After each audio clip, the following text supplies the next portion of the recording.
Sivaya Nama Thiruppaatu. Welcome back to our discussion on Thiruppaatu.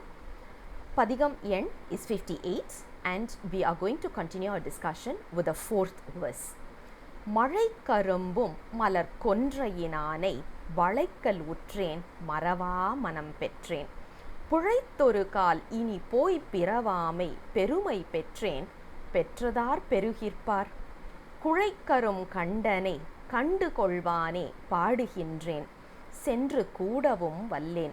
Kazhaikkarumbum kathali pala solai kazhumala valanaga kandukondene.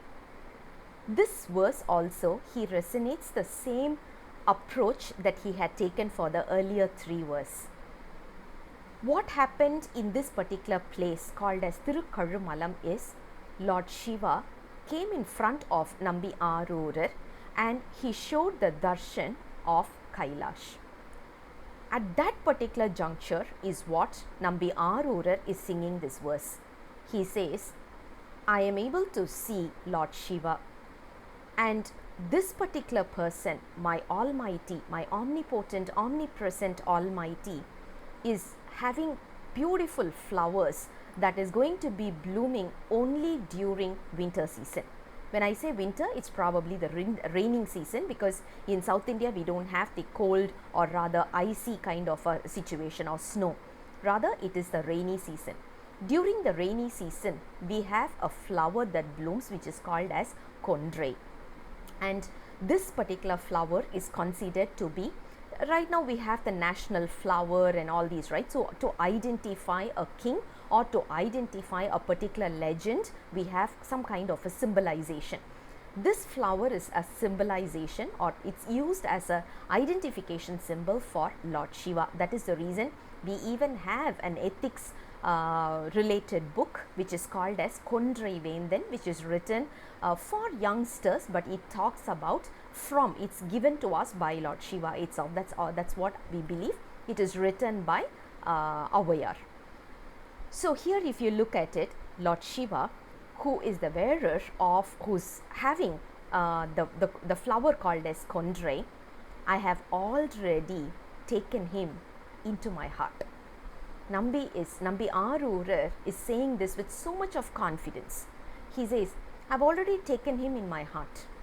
I've already taken him in my heart because, if you remember the first padigam that Nambi Arurar was singing, he says in one of the verses, Lord Shiva came and sat in my heart. He came directly. He conquered me. He is the one who allowed himself into my heart. I did not do anything. So obviously, when Lord Shiva came in directly into my heart, I'm not going to forget him. How am I going to do that? Because if I'm talking about my own conscious, I may probably forget, but if it is through him, obviously I'm not going to forget. So that is what he says, I'm not going to forget him. And that kind of a mind, that kind of a subconscious approach is what I have gained. And he said, even if I'm going to be born, even if at all I'm going to be born once again, I know I'm not going to, even without my conscious, even without, I'm not going to be born. If at all I'm going to be born also, I'm not going to be forgetting you. That is exactly the second verse. And he says, I have already achieved the grace. I've already achieved the state which is going to make it more obvious for me that I'm not going to be born.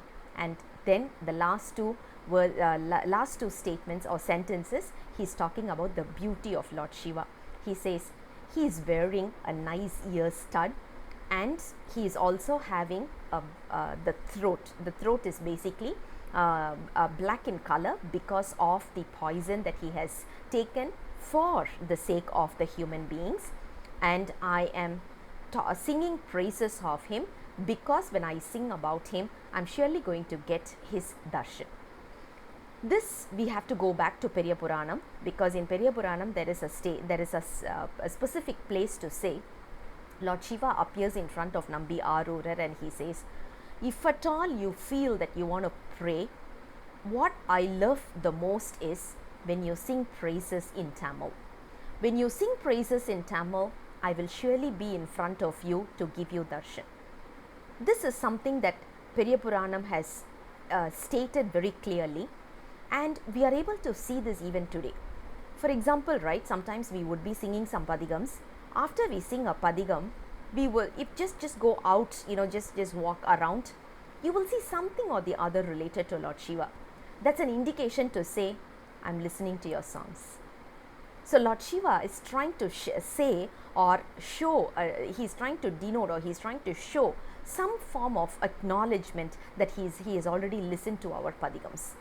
This is what tells us that our padigams are going to be answered, or it is already answered. So that is exactly what Nambi is also saying here. He says, I'm singing because I want to see, I want to witness Lord Shiva, I want to see him, and I'm longing to see him, because what Lord Shiva did was, he came in, he totally took me as his slave. After that he went off, he vanished. He came in once again, he gave me something called as the Thiruvadi Diksha, which we saw already in the third padigam. He gave the Thiruvadi Diksha.